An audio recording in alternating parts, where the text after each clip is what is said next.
Welcome to Fans of Sport. Please subscribe to the channel, like the video, comment in the comment section below, and please don't skip the ads. As Kaizer Chiefs and Nasreddin Nabi, they are rebuilding Kaizer Chiefs win. They have made a few signings. As the sporting director said that they are building from the back. They haven't signed any strikers yet. They've signed goalkeepers, midfielders, and defenders. Kaizer Chiefs fans wanted Oswin Appolis after the Bafana game where he scored.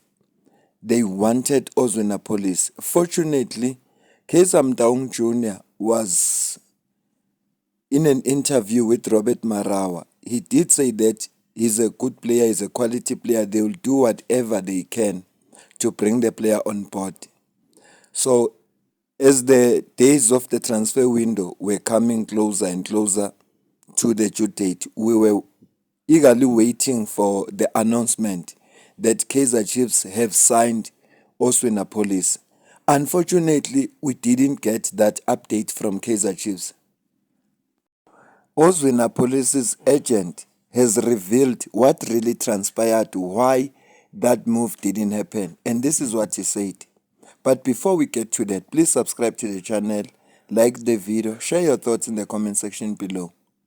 The fans or the people from the outside must always think it's never the agent. We can try as much as we want to, but at the end of the day, it's the selling and the buying club. If the buying and the selling club don't come to agreement, it just won't happen. Of course, there's things that they always say where players don't come train and players don't do that. Now, I'm not a guy like that, and I'm not an agent like that. I don't want to influence that, because at the end of the day, the deal doesn't happen like it did now.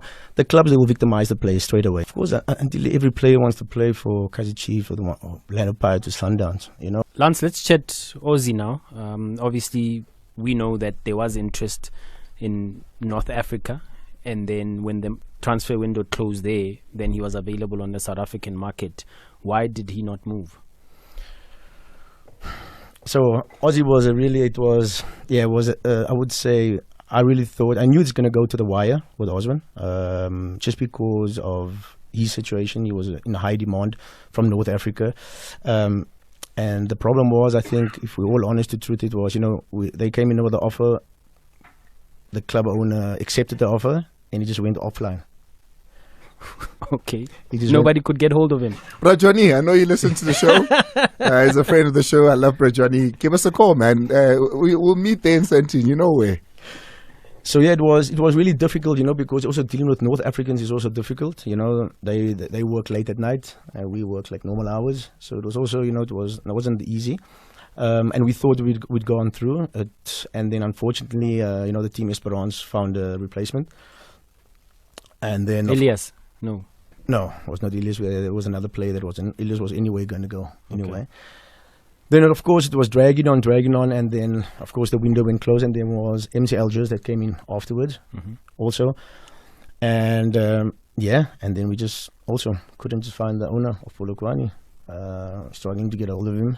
We thought it would be the same price tag. We just couldn't get hold of him, unfortunately. And at the end of the day, like I said, it's fair enough. Like I said, the owner doesn't want to sell. It's very difficult, and difficult for everyone. Like I said, if the two clubs don't come to agreement, there's just nothing at all you can do as much as you want to. And at the end of the day, again, a deal that did not happen, where we can't say to the player, don't train, don't do this. Everyone has to be professional about it. But in a way, if I look at this deal that happened, it was really sad. I think what Oswin has done the last year, because Polokwane bought him from Pretoria Callies, and what he's done for Polokwane in 1 year, being the best player, called up for the national team, ended up third in with Bafana.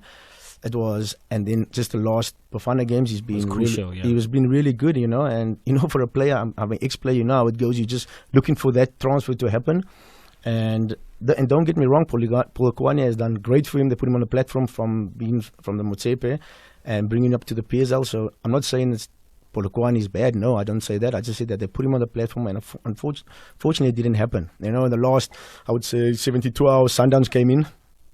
They had a chat with Johnny, and then he just went offline again. Even Kaizer Chiefs couldn't find him. Nobody could find him. Yeah, you know, Kaizer Chiefs was actually, to be honest, Kaizer Chiefs was really, really interested in him from the beginning, from the word go. We were trying to push. And I was just thinking again, you know, like Johnny also always wanted, or the club wanted one installment. And I don't Wanted think all the money up front. all money up front. And I just don't think Chiefs had the capacity to go. But I think there was a deal to make it. I think Junior was pushing, even Bob Stake was also pushing hard to make this thing happen. But unfortunately, I don't know how it works. So why didn't the Polokwane city chairman communicate that he doesn't want to sell instead of? I mean, I suppose I think he did, didn't he? He said, "I don't want to sell." Well, you know how people are. I think our business people are. We try to drag it out till the last, where desperation comes in. But I don't think Mr. Johnny was desperate to sell Oswin, even on the last hour. I thought really it would go on. Like I said, it would go on to the wire. But again, it didn't happen. And in my opinion, as an ex-player, it's really hard. So I think if you look at the deal that could have happened, it could have been perfect or the best scenario for everyone. You know, Polokwane making the best they could out of the deal. Oswin probably would have been their record transfer, given also maybe what they would have paid from Pretoria Callis to bring him on board. Correct, you know, and he could have also made a life changing for him and his family back in Cape Town. So, you know, again, it was again another damage control, which again, if you watch the game on the weekend, Oswin did again fantastically well. So, you know, the boys have to just keep going. And as an, I would always say, I don't like the word agent, but as an advisor or just things, you know, we have to keep the boys on the toes and keep the head and just humble them, you know, to the ground. And it's back again to the working stage where he plays again tomorrow against Orlando Pirates and show what he can. And hopefully everyone can find Mr. Polokwane.